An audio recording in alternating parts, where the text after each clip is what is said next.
Bonjour à toutes et à tous. Au programme de ce Made in USA, le procès de Derek Chauvin pour le meurtre de George Floyd qui s'ouvre lundi 8 mars avec la sélection du jury et une ville de Minneapolis sous très haute tension.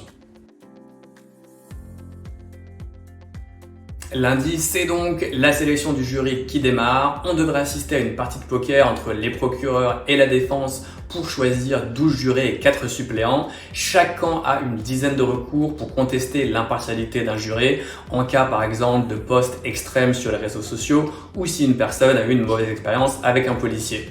On surveillera la composition, notamment combien de femmes et combien surtout d'Afro-Américains qui représentent 20% de la population de Minneapolis. Et l'audience, elle, ne démarrera que le 29 mars.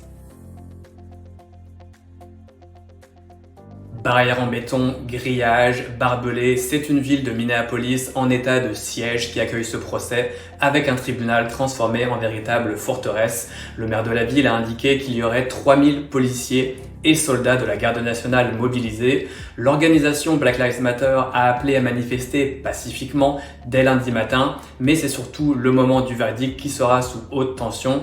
Au printemps dernier, les manifestations avaient dégénéré en émeutes et un commissariat de police notamment avait été incendié.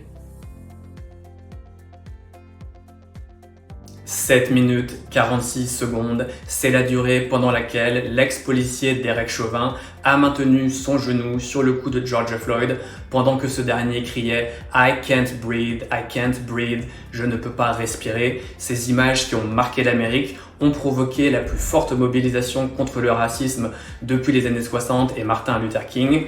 Alors Derek Chauvin a été inculpé de meurtre au second degré. C'est une charge qui est pour un acte volontaire mais pas prémédité, passible de 40 ans de réclusion.